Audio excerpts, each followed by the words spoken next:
Okay, friends. Today I'm going to discuss on Cipla.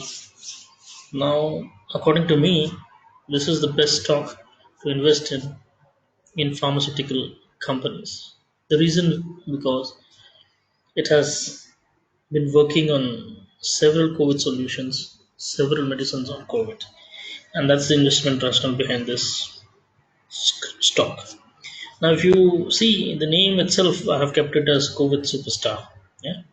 So, because all the products they have recently launched with reference to COVID have been given them good business. And COVID has been a disaster for everyone, like everyone's lives as well as personal lives, and nobody goes out. There's no business all around the world. But few companies have managed to convert this pandemic into a business opportunity, and supply is one of them. So, COVID 2019 has basically is a game changer for this company, and this is just a beginning for Cipla. That is what I understood from the information which I have developed in this video. There is a lot of interesting information in this video. So let's go to the other slide. Now, Cipla. Basically, this is the beginning of the journey of Cipla, and this was the founder of Cipla, Mr. Dr. K. A. Hamid. He had a dream that never again in India be starved of essential drugs. So this was his concept, and eventually it helped India a lot because this company has turned into a very big company and it is delivering as promised, even in difficult situations like COVID 2019. Basically, it was founded by Khwaja Abdul Hamid as the Chemical, Industrial and Pharmaceutical Laboratories in 1935 in Mumbai. The name of the company was changed to Cipla Limited in July 20, 1984. In 1985, it received US FDA approval for bulk drug manufacturing facility, currently having an approx revenue of 2.5 billion in 2020.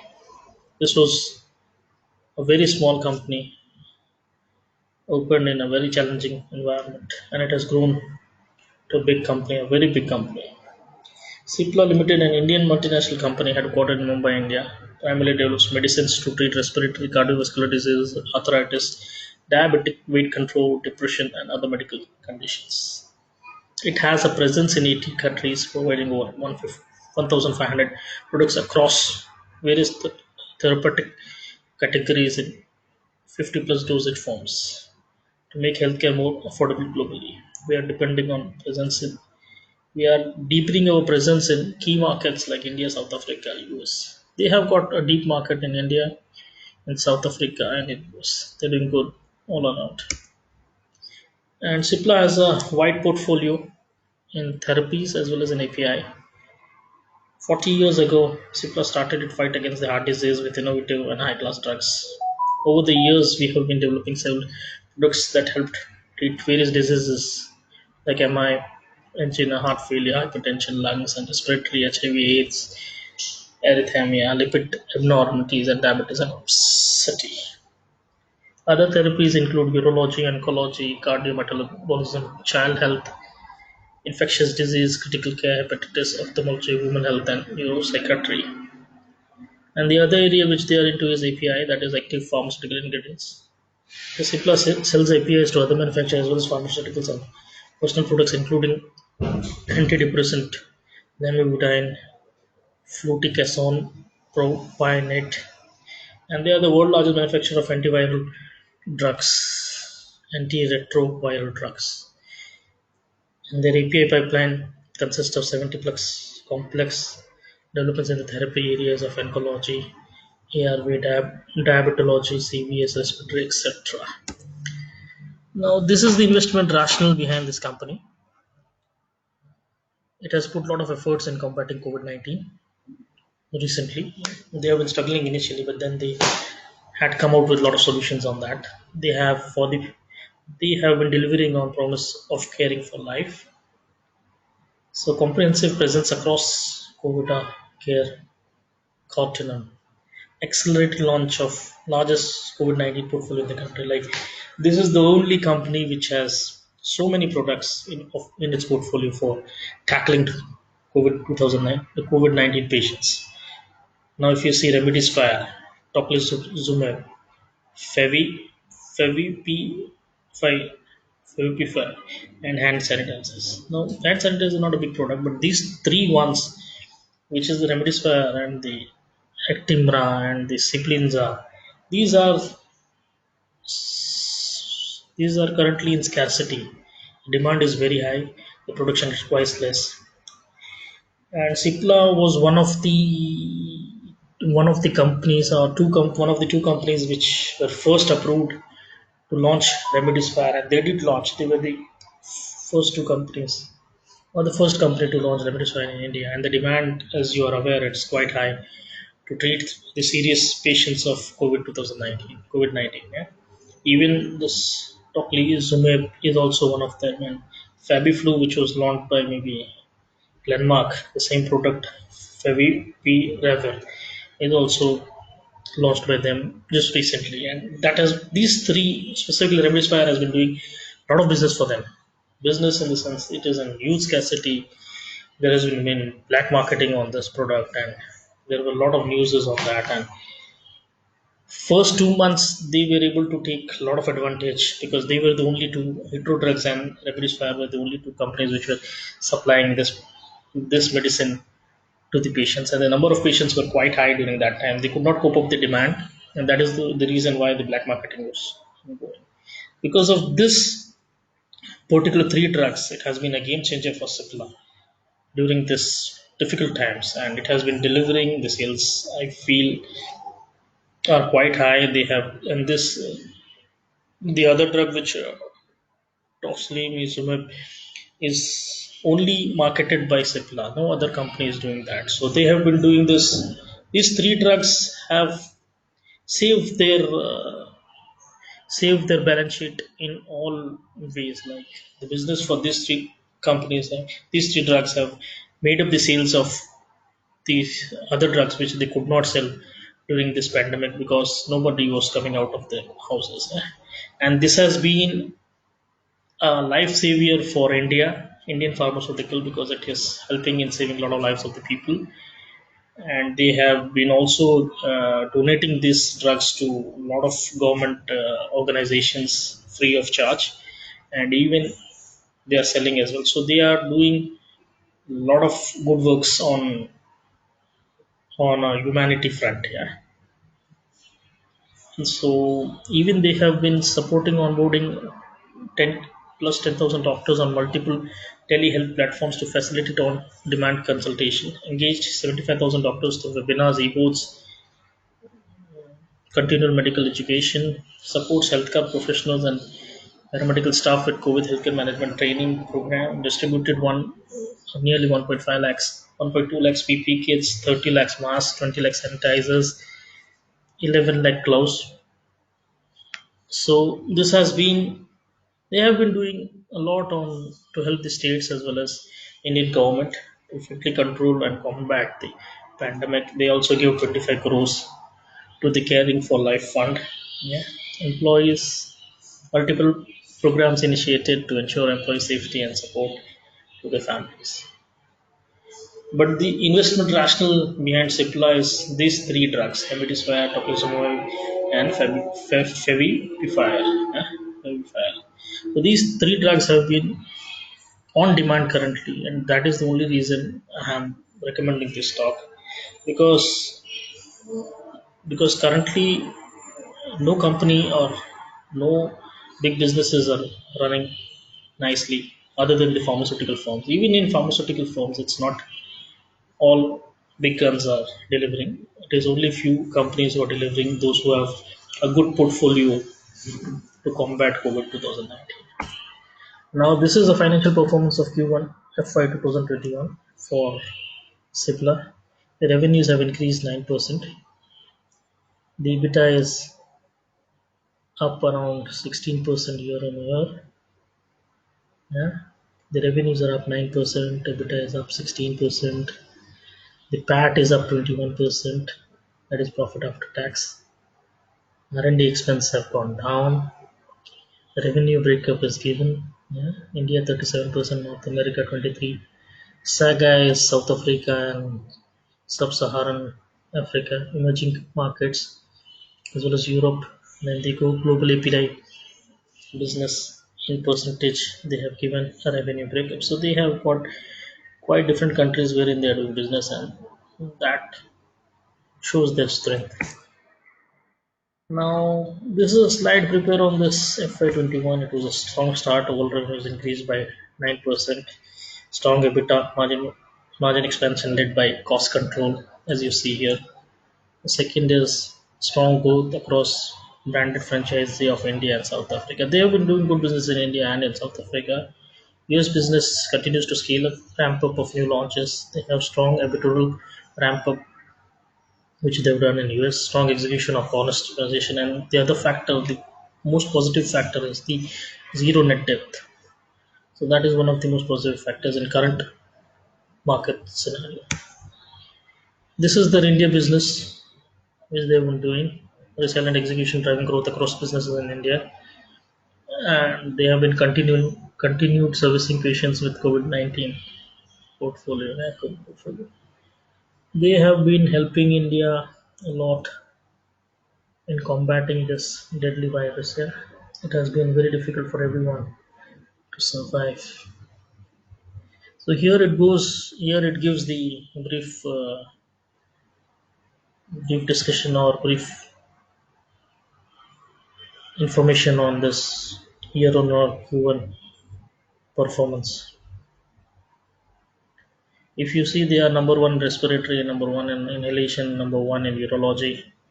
Their market share is around 25% in respiratory, inhalation 68. Oh, that's huge, man. That's a very nice inhalation. And urology is 16.3.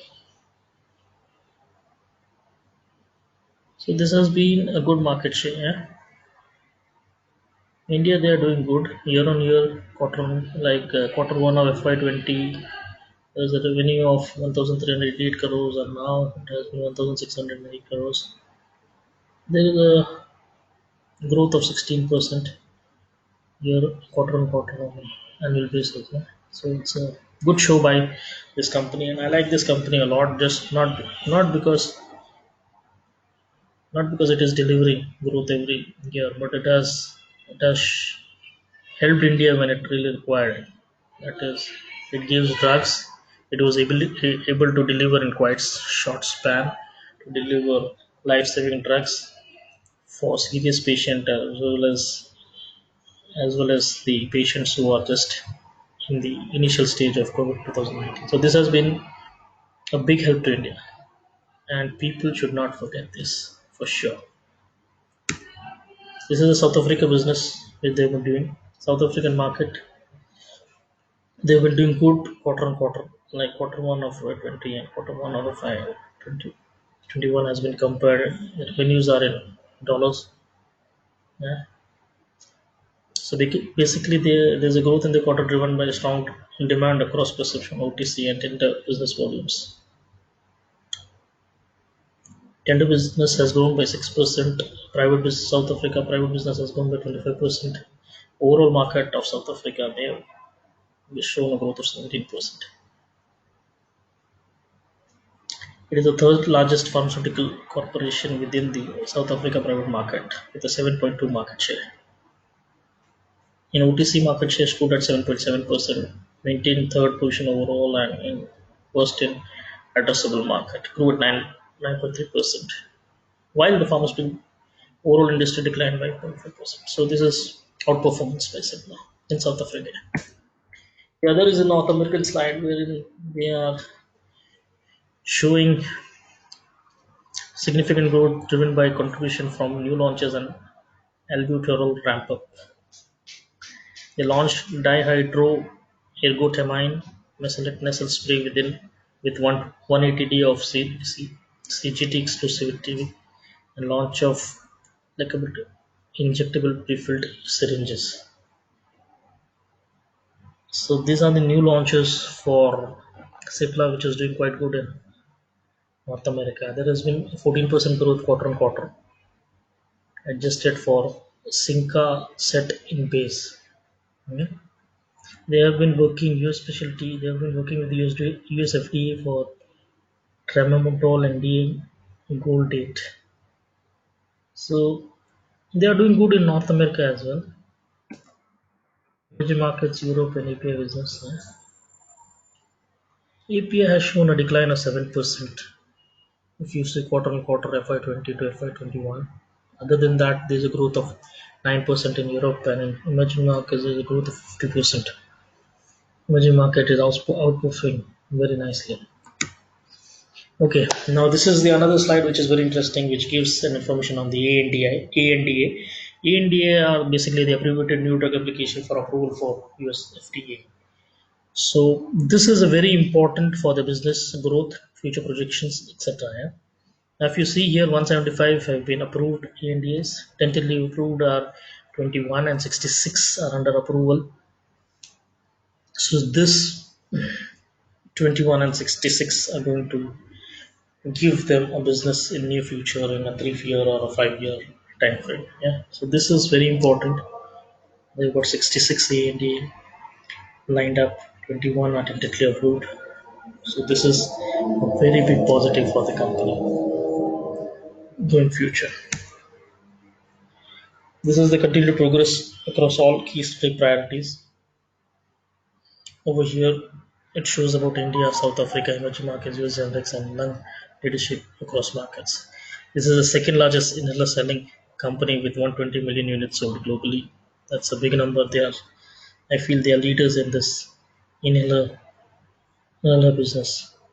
They're unlocking respiratory franchises in the US with a healthy market share in albuterol. They're doing very good in respiratory business in US. This is the balance sheet of the company. The LUA trend. The revenue, if you see, has not increased much, but if you see the profitability, it's increasing on a year-to-year basis, and that's a very good sign of a growing company. Even the operating margin, if you see the highlighted ones, it's showing quite good. Like in 2016, it was 19%, and 2020, it's 28%. Earlier, it dipped, then again, it gained. Normally, this happens, at times, difficult times, the company sometimes cannot perform due to some rejections of USFD and all stuff like that. So it goes down and again it bounces back with the same fire. So that is what business is all about. And once the company is delivering on profitability, it is not an issue. Revenue they will catch up in short period of time. There is a shareholding pattern wherein it suggests the majority of the stake is with promoters, 16% with mutual funds, 4% with insurance companies, FIs are holding 18%, non-institution is 23%.